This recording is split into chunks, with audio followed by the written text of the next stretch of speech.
The president technically does have the power to seize those masks that your governor managed to maintain, apparently through the powers he has as commander-in-chief of the Defense Production Act. Is that correct? Is that your understanding of the law?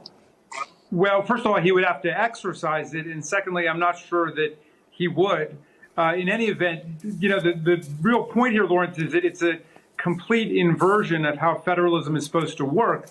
The federal government is supposed to be coordinating with the states to assist the states to help the people. That's the whole idea of having a federal-state partnership built into our constitutional structure. But look what's happened. The national government of the United States is raiding the supplies of the states. I mean, these are Republican governors. Your governor in Massachusetts, Charlie Baker, our governor in Maryland, Larry Hogan, is a Republican, and they're having to call out the National Guard to defend their supplies against a president who won't do anything to use the Defense Production Act to mobilize the defense sector, the production sector, to create the PPEs we need or the ventilators we need, but he might use it to try to steal some other people's supplies or to compel the livestock industry to keep producing meat.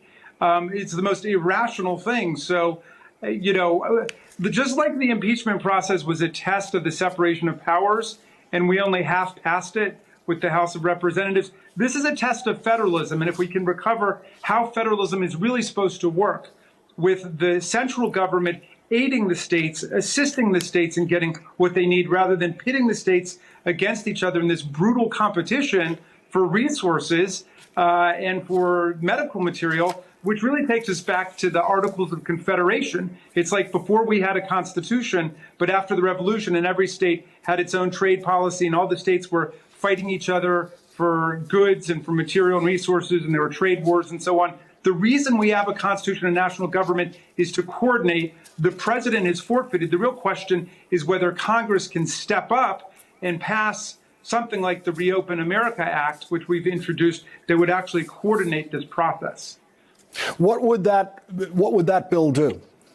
So the first thing it would do is to create a health equipment production board modeled after the War Production Board in World War II. So the national government would say, we are going to activate the industrial sector to create all of the material we need. So instead of stealing stuff from the states, we're going to produce the stuff and we're going to guarantee to the states they have what they need. Secondly, we're going to create a scientific advisory panel of the best scientists in the country so we can lead the country and help coordinate a scientific approach. And then the final component is about reopening. And how should reopening take place?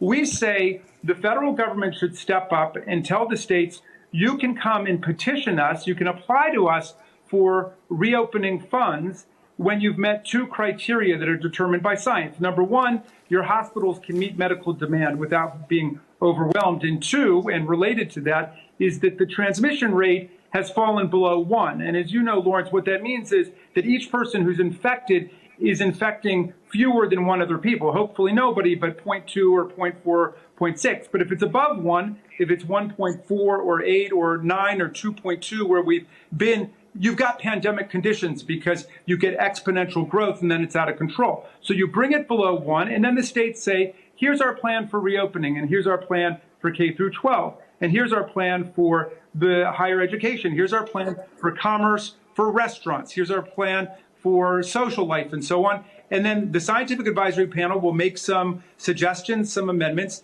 You can apply by yourself as a state or in a group, the way that these regional compacts are starting to form. You can apply together. And then we say, you're in, and we're going to pay for it. The federal government will pay for you to reopen. That's a coordinated, rational, scientific way to go about it.